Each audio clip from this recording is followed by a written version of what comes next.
नमस्कार student, Gurugram teacher training college Chak 5 मिलो में आपका स्वागत है।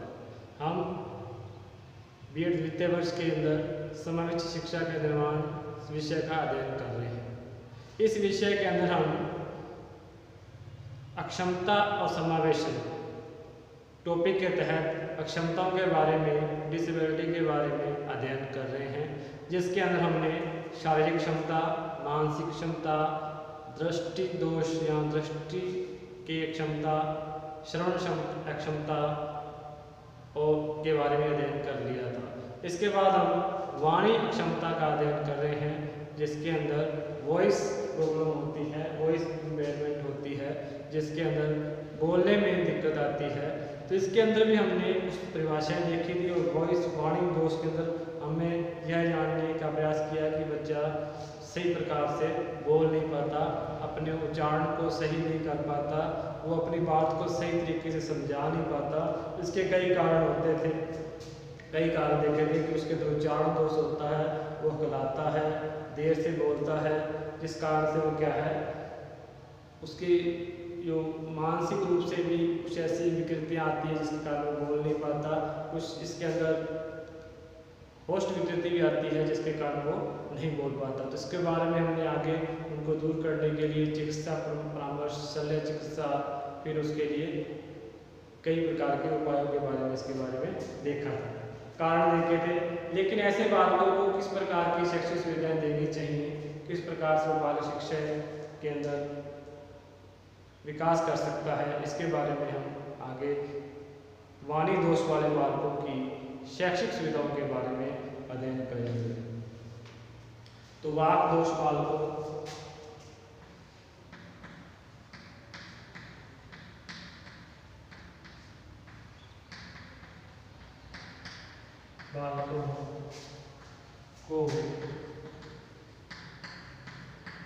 शैक्षिक सुविधाएं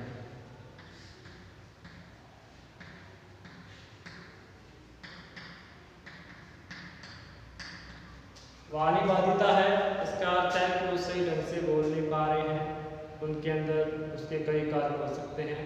उस वाणी बाधिता को हमने दूर करना है। वो शारीरिक हो सकती है, वो मानसिक हो सकती है, वो संवेगात्मक भी हो सकती है, संवेग को भी कंट्रोल नहीं है, उसका सामाजिकता का अभाव है उसके अंदर।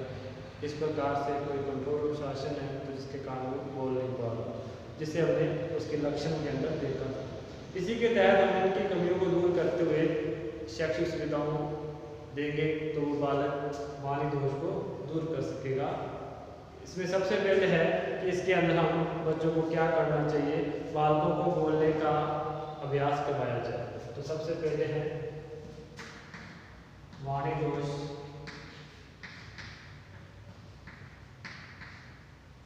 बालकों को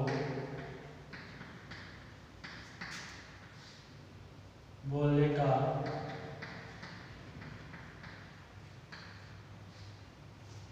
अभ्यास करवाया जाए।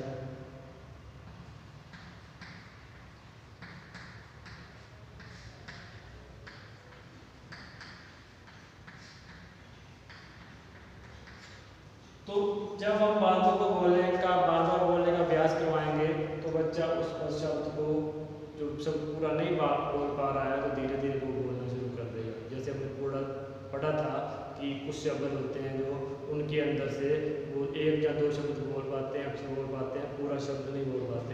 लेकिन जैसे जैसे उसको अभ्यास करवाया जाएगा तो वो क्या है, उस शब्द को पूरा बोलने लग जाएंगे। इसी प्रकार से हम और एक कारण इसके अंदर है कि विद्यालय में अधिक से अधिक बोलने के अवसर दिए जाए। विद्यालय में ऐसे बालकों को विद्यालय में अधिक से अधिक बोलने के अवसर दिए जाए। विद्यालय में अधिक से अधिक लिख सकते हैं इसको, अधिक से अधिक बोलने के अवसर दिए जाए।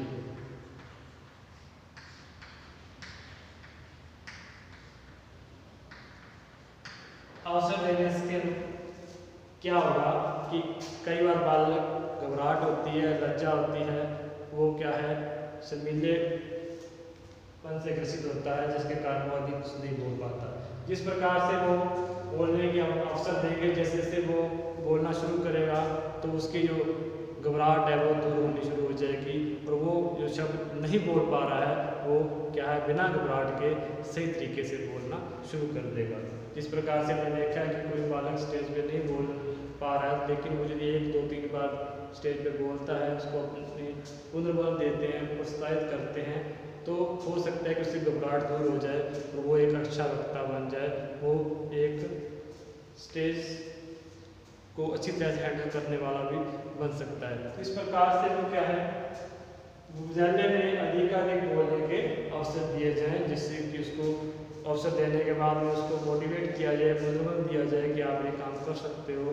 तो यदि उसको इस प्रकार से बोलने के बाद अवसर दिए जाएंगे तो उसकी घबराहट है, जो हिचकिचाहट है वो दूर हो जाएगी, जो लज्जापन है वो दूर हो जाएगा, जिससे कि वो इसमें वाणी में सुधार हो सकता है उसके।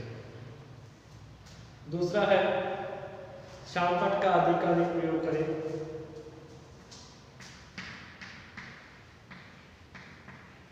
शामपट का अधिक प्रयोग करें।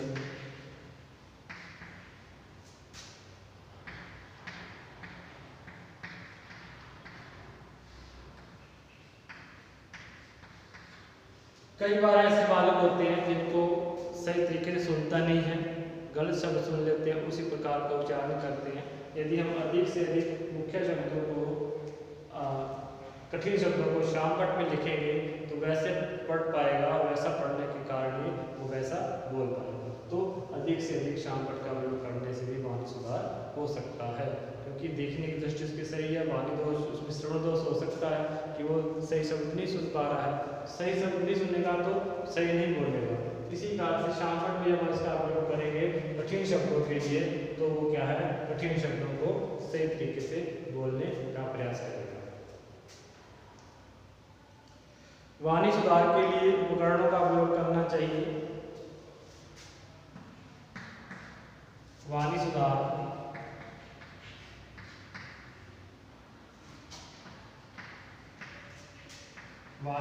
के लिए उपकरणों का प्रयोग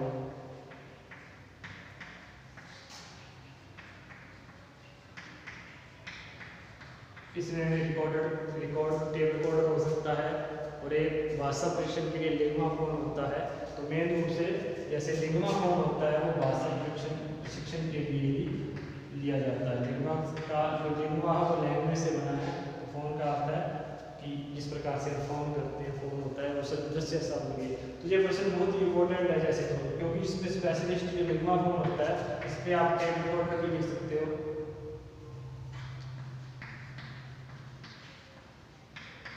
टेप रिकॉर्डर है तो टेप रिकॉर्डर में आपने कोई भी रिकॉर्ड करके दे दिया, सही वाणी को कोई भी लेक्चर रिकॉर्ड किया तो उसको वो सुनेगा, उसी तरह से बोलने का प्रयास करेगा। तो लिंग्वाफोन, टेप रिकॉर्डर इस प्रकार के उपकरणों का प्रयोग करके भी हम क्या है इसका सुधार कर सकते हैं। तो मेन बात है लिंग्वाफोन के अंदर अपने देखते हैं कि ये श्रव्य सामग्री है, क्योंकि फोन है। जैसे ग्रामोफोन होता है, ग्रामोफोन और लिंग्वाफोन के अंदर एक ही है, थोड़ा सा अंतर है। ग्रामोफोन के अंदर भी रिकॉर्ड होता है, लेकिन वो गीत संगीत के लिए उपयोग में लिया जाता है भीतर। लेकिन जो लिंग्वाफोन है वो लैंग्वेज सुधार के लिए उपयोग में लिया जाता है, भाषा शिक्षण के काम में लिया जाता है। इसमें कोई भी लेक्चर है वो रिकॉर्ड करके बच्चों को सुनाया जाता है, बच्चे उसी लेक्चर को बार बार सुनते हैं, उसी की तरह बोलने का प्रयास करते हैं। जो शब्द अशुद्ध होता है उसको वहाँ उसको बार बार बोलने का प्रयास करते हैं। तो लिंग्वाफोन है वो एक श्रव्य सामग्री है, और श्रव्य सामग्री होने के साथ साथ भाषा प्रशिक्षण के लिए काम में लिया जाता है। तो लिंग्वाफोन का प्रश्न कंपटीशन के अंदर भी आता है कि किस प्रकार की सामग्री है और किस तरह से प्रयोग में ली जाती है। तो लिंग्वाफोन एक भाषा प्रशिक्षण उपकरण है, जिसमें भाषा के अंदर सुधार किया जाता है। तो भाषा का मतलब वाणी हो गया, तो वाणी के अंदर सुधार किया जाता है। तो लिंग्वाफोन स्पेशलिस्ट है, और लिंग्वाफोन के अंदर हम क्या है भाषा सुधार के लिए काम में ले सकते हैं। तो लिंग्वाफोन है। टेप रिकॉर्डर में भी आप कोई भी एक लेक्चर रिकॉर्ड करके बच्चों को सुनाओगे तो बच्चे उसके अंदर वैसा ही बोलने का प्रयास करेंगे। तो लिंग्वाफोन हो गया, टेप रिकॉर्डर हो गया। उसके बाद इन बच्चों को रेडियो, दूरदर्शन, इस प्रकार की चीज़ों की भी सहायता ले सकते हैं। इनकी भी क्या है, अधिक से अधिक कार्यक्रम आयोजित किए जाएंगे। विद्यालय में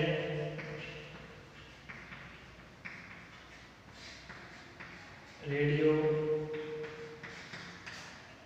दूरदर्शन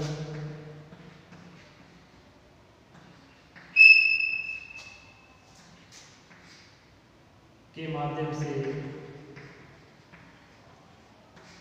कार्यक्रम आयोजित करना।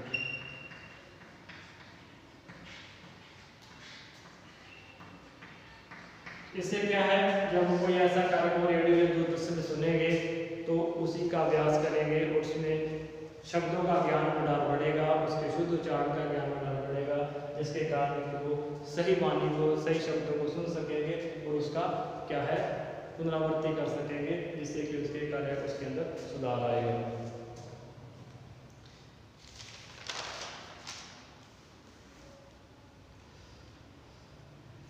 बच्चों को त्रुटिपूर्ण उच्चारण बता करके उसको सही करवाने का प्रयास करें कि यहाँ पर उसकी त्रुटि है, उसको पुनरावृत्ति करवाएं कि आपकी ये त्रुटि है। तो बच्चों को जैसे एक शिक्षक का दायित्व है कि यहाँ पर बच्चे त्रुटि बार बार त्रुटि कर रहे हैं, उसको क्या है, सुधार करवाया जाए।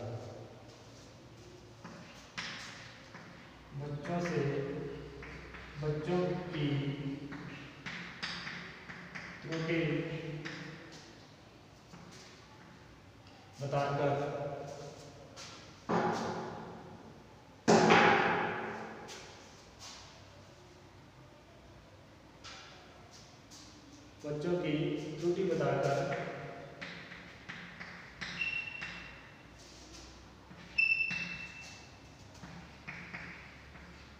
वहाँ पर बताकर उसका सही उच्चारण करवाया जाए।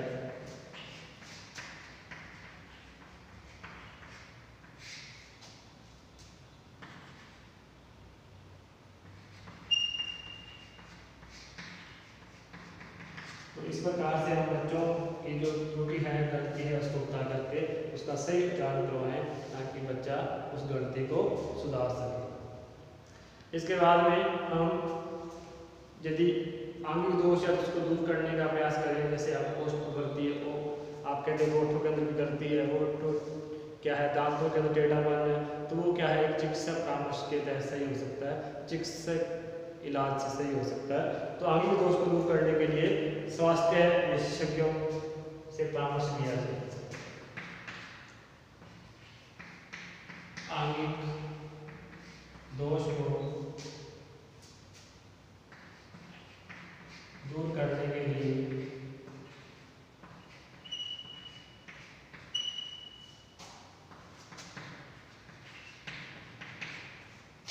स्वास्थ्य चिकित्सा सलाह, चिकित्सा सलाह, तो कोई भी आंगिक दोष है उसके लिए हम चिकित्सा सलाह ले सकते हैं। इस प्रकार से हमने देखा कि बाली दोष के लिए बालकों को बोलने का अभ्यास करवाया जाए, बालकों को बार बार बोलने के लिए कहा जाए, बालकों में अधिकाधिक बोलने के अवसर दिए जाएं, शामपट का अधिक प्रयोग करने के लिए कहा जाए और वाणी सुधार के लिए उपकरण जो भी टेप रिकॉर्डर है या डिक्टाफोन उसका प्रयोग किया जाए।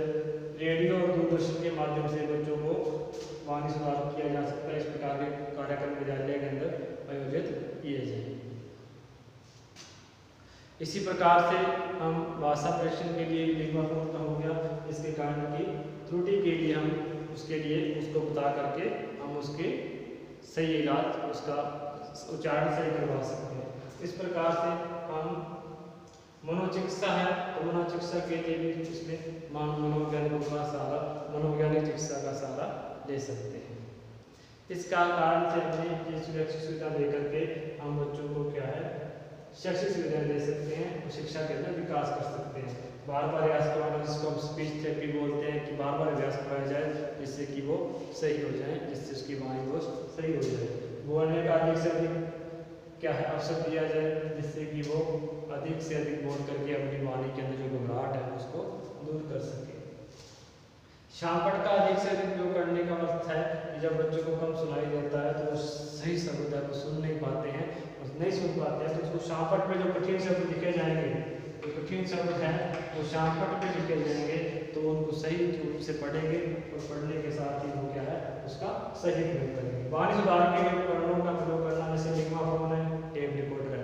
इसके अंदर एक व्याख्यान है या कुछ ऐसा रिकॉर्ड करके बच्चों को सुनाया जाए जिसको वो सही तरीके से सुने और सुनने के साथ साथ वो सही तरीके से उसका पुनरावृत्ति करेंगे। यहाँ पर गलती हो रही है और बार बार उसको रिपीट करेंगे कि हम कहाँ गलत हैं। तो इस प्रकार से वाणी सुधार हो सकता है। विद्यालय में दूरदर्शन और रेडियो का क्या है प्रयोग किया जाए, जिसके माध्यम से क्या है वो कार्यक्रम आयोजित किए जाए। बच्चों को त्रुटिपूर्ण जो गलतियां हैं या त्रुटिपूर्ण शब्द बता करके उसका सही उच्चारण करवाया जाए। आगे दोष दूर करने के लिए क्या है चिकित्सा सलाह लेना है। तो मनोवैज्ञानिक जो दोष है या मानसिक दोष है उनके लिए क्या है मानसिक मनोचिकित्सा की सलाह लेना है। इस प्रकार की सुविधा दे करके हम बच्चों को क्या है वाणी दोष को दूर कर सकते हैं। इस प्रकार से हमने शारीरिक क्षमता के अंदर हमने अक्षमता के तहत हमने अब तक 5 प्रकार की अक्षमताओं का अध्ययन कर लिया। शारीरिक क्षमता, मानसिक अक्षमता, दृष्टि दोष, श्रवण दोष और वाणी दोष। अब इसके अंदर हमने आगे अध्ययन करेंगे एक छोटा सा टॉपिक है स्वप्राणता या स्वलीनता, इसको ऑटिज्म कहते हैं। इसी टॉपिक के अंदर हमने अध्ययन करेंगे।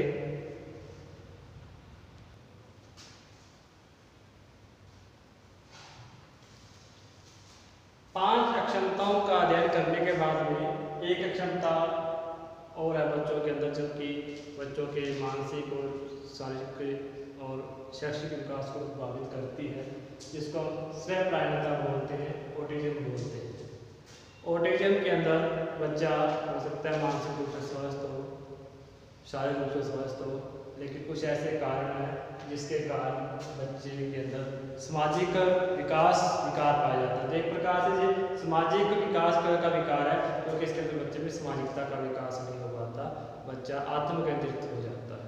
क्योंकि स्वप्राणता ऑटिज्म का अर्थ ही है स्वलीनता। तो इसका अर्थ अपने स्वलीनता से लेते हैं। इसका अर्थ है कि बच्चा अपने आप में ही लीन रहता है, स्वलीनता। तो बच्चा आत्मकेंद्रित हो जाता है, जो बालक है वो आत्म केंद्रित हो जाता है।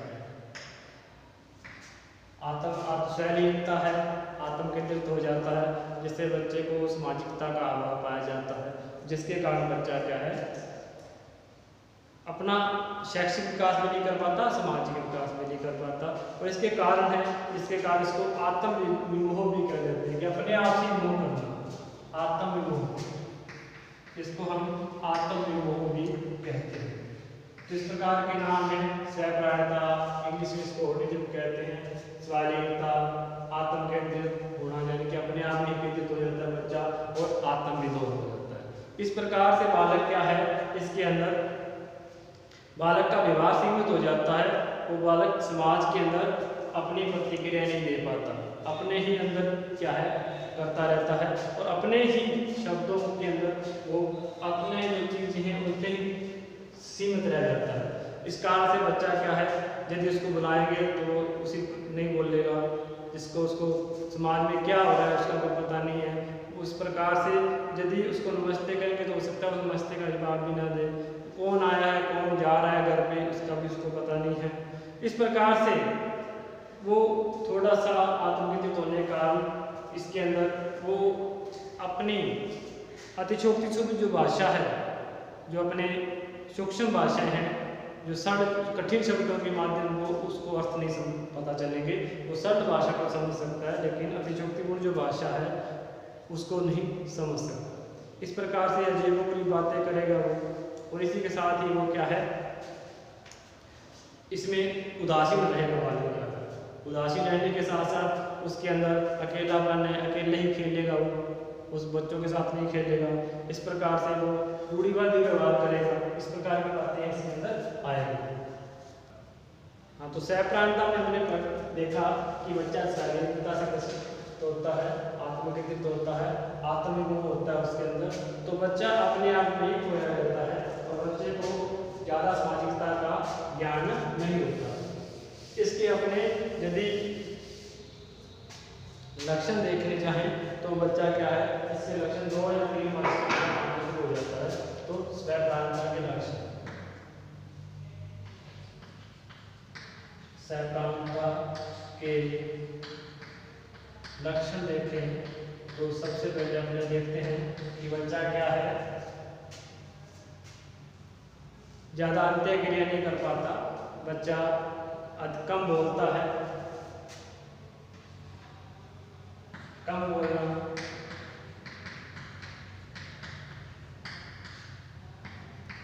नंबर 2 है आत्मकेंद्रित होना,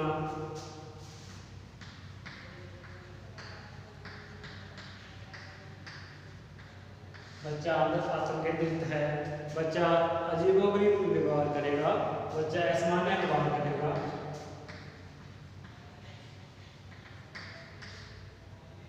असामान्य व्यवहार,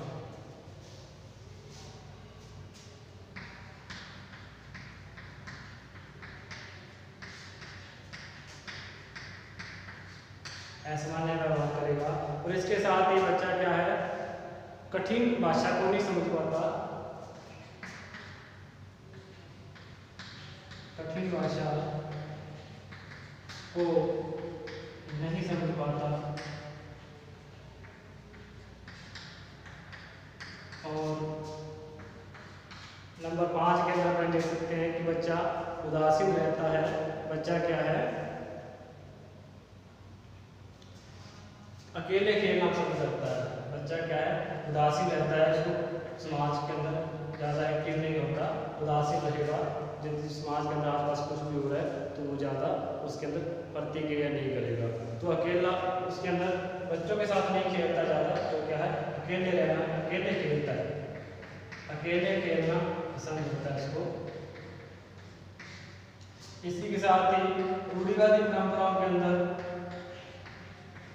रूढ़िवादी धारणाओं को या रूढ़िवादी व्यवहार करेगा, यानी कि नया सर्जन नहीं कर पाएगा, जो भी चल रहा है पहले से चल रहा है वो ही करेगा, नई मौलिकता या नया सर्जन नहीं कर पाएगा। इस कारण से वो, क्योंकि उसके अंदर हो सकता है कि मंदबुद्धि हो थोड़ा सा, और हो सकता है सामाजिकता का अभाव हो, कई कारण हो सकते हैं, उसके अनुवांशिकता भी हो सकती है, बाकी अपने देखेंगे। और खुद को भी चोट पहुंचा सकता है, यदि उसको गुस्सा आता है तो खुद को चोट पहुंचा देता है, खुद को चोट पहुंचाना। यदि उसको गुस्सा आया किसी बात में, गुस्सा दूसरों पे नहीं निकाल के अपने खुद पे निकाल लेता है, तो खुद को ही हानि पहुंचा लेता है, खुद को चोट पहुंचा देता है।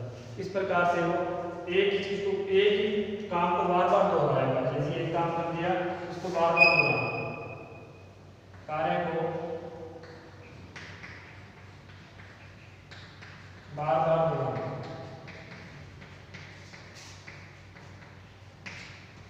कार्य को क्या बार बार दोहराना। तो स्वप्रांतता के लक्षण के संबंध में बच्चा कम बोलता है, आत्मकेंद्रित रहता है, अपने आप में लीन रहता है, असामान्य से व्यवहार करता है, कठिन भाषा को नहीं समझ पाता, उदासीन रहता है, सामाजिकता का उसके अंदर अभाव पाया रहता है, अकेले खेलना पसंद करता है, रूढ़िवादी व्यवहार करता है, नया व्यवहार सर्जन नहीं कर पाता है, वो खुद को चोट पहुंचा लेता है, जिसको गुस्सा आता है तो खुद को ही चोट पहुंचा लेता है, खुद क्या है, दूसरों को नए हानि पहुंचा करके खुद को चोट पहुंचाता है, और एक किसी कार्य को बार बार दोहराता है, वो एक ही कार्य को बार बार दोहराता है। इस प्रकार से हम इसके लक्षणों के बारे में देख सकते हैं। इसके बाद में अपने देखेंगे इसके कारण क्या क्या हो सकते हैं। इसके कारणों के अंदर सबसे पहला कारण तो वंशानुक्रम है। तो कारण के अंदर अपने देखते हैं नंबर 1 वंशानुक्रम, किसी वंश के आधार पर आगे से आगे क्या है, ये जो स्वप्रांतता है आगे से आगे आ सकती है, जो जहाँ तक वो है पर माता पिता को किसी में से इस प्रकार के लक्षण पाए जाते हैं, तो उस प्रकार से है। मस्तिष्क विकार हो सकता है, मस्तिष्क में कोई चोट लग गई या पहले से ही इस प्रकार का मस्तिष्क विकार है, तो वो भी क्या है, इसके अंदर आ सकता है मस्तिष्क विकार। और तीसरा जो कारण है वो पर्यावरण है। पर्यावरण के अंदर ऐसा वातावरण मिला, उसको ज़्यादा कठोर वातावरण मिला, उसके अकॉर्डिंग वातावरण नहीं मिला जिससे कि वो भाषा का विकास कर सके, जिसके कारण वो स्वग्रांता या अपनी भाषा का अपने समाज का विकास कर सके। उसे जातिगत बंधन के तहत या पारिवारिक बंधन के तहत इस प्रकार का वातावरण मिला कि वो अपनी संवेदों को पूरी तरह से क्या है विकास नहीं कर पाया संवेदों का, जिसके कारण कि वो ऑटिज्म के शिकार हो गया। इस कारण से इसके कारण बनते हैं। तो जिस प्रकार के कारण है उसी प्रकार से किसी प्रकार का कारण है जो मानसिक रूप से कारण है तो मानसिक रूप से उपचार किया जाए, जिससे इसको सामाजिकता का भाग है तो उस प्रकार से बालकों को सामाजिकता का विकास करने का प्रयास किया जाए।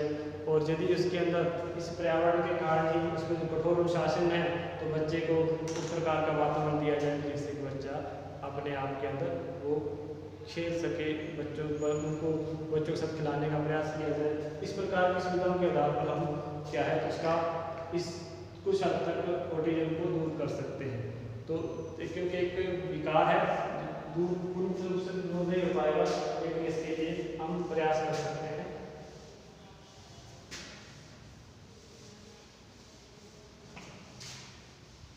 तो ऑटिज्म के उपचार क्या क्या हो सकते हैं इसके बारे में या फिर सहप्राणिता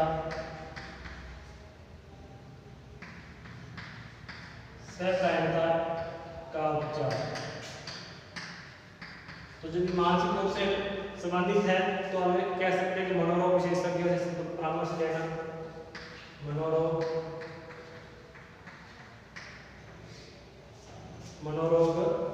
विशेषज्ञ से परामर्श लें। दूसरा है विशेष अध्यापक द्वारा प्रशिक्षण दिया जाए, विशेष अध्यापक द्वारा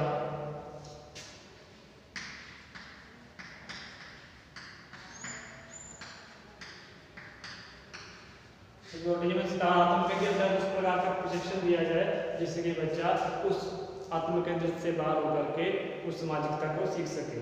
इस प्रकार से विशेष अध्यापक द्वारा प्रशिक्षण दिया जाए।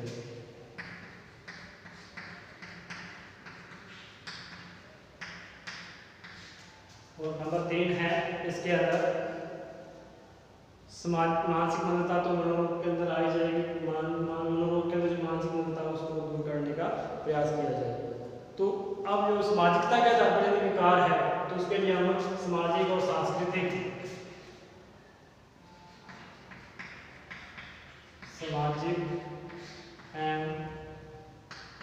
एवं सांस्कृतिक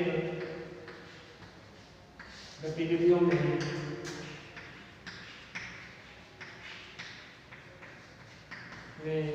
भाग लेने के लिए प्रोत्साहित किया जाए।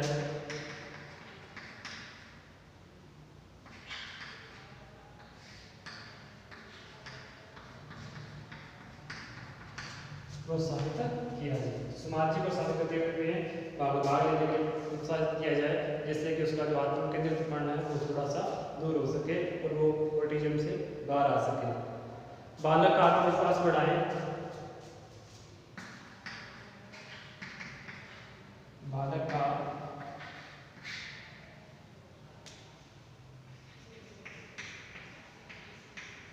आत्मविश्वास बढ़ाएं। इसी के साथ ही हम कह सकते हैं ये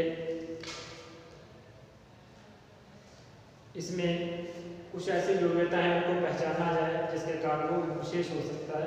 इसके कारण क्या बालक सामान्य से भी अप हो सकता है, कुछ ऐसी योग्यता इसके अंदर पाई जाती है। इस प्रकार से हम देखते हैं कि इसके अंदर मनोरोग का विशेषज्ञ है, मनोरोग विशेषज्ञ का परामर्श लेना चाहिए, विशेष अध्यापक द्वारा ट्रेन करना चाहिए उनको, उसका ऑटिज्म से वो बाहर आ सके। इस प्रकार से जो विशेष अध्यापक हैं जो मनोरोगी हैं, मनोरोगी का ज्ञान है उनको, तो उस प्रकार के अध्यापक द्वारा उसको प्रशिक्षण दिया जाए। और सामाजिक रूप से यदि वो आत्म केंद्रित है, उस अनुशासन के तहत कठोर अनुशासन के तहत आत्म केंद्रित है तो उस प्रकार का बालक को क्या है हम सांस्कृतिक और सामाजिक गतिविधियों में भाग लेने के लिए प्रोत्साहित कर सकते हैं और बालक का आत्मविश्वास बढ़ाने का प्रयास कर सकते हैं। इस प्रकार के विचार के द्वारा हम बालक के ऑटिज्म को कुछ हद तक दूर करके एक बच्चे को शिक्षा प्रदान कर सकते हैं। इस प्रकार से हमने देखा है कि आज तक हमने 6 प्रकार की क्षमताएं पढ़ ली। शारीरिक क्षमता, मानसिक क्षमता, दृष्टि अक्षमता, श्रवण क्षमता और इसके अंदर अपने वाणी अक्षमता या वाणी दोष कह सकते हैं। और आगे अपने स्वप्रायणता ऑटिज्म के बारे में अध्ययन किया। इसके आगे हमने मेन रूप से जो शारीरिक या मानसिक से संबंधित अक्षमताएं थी उसका अध्ययन हमने कर लिया। लेकिन आगे हम नेक्स्ट वीडियो के अंदर अधिगम अक्षमता के बारे में, लर्निंग डिसेबिलिटी के बारे में अध्ययन करेंगे। लर्निंग डिसेबिलिटी के अंदर इस प्रकार की योग्यता है जो शारीरिक और मानसिक रूप से बालक स्वस्थ होता है, लेकिन उसको सीखने के अंदर अक्षमताएं होती हैं। किस प्रकार की क्षमताएं होती है उसका अध्ययन नेक्स्ट वीडियो के अंदर करेंगे। तब तक के लिए नमस्कार।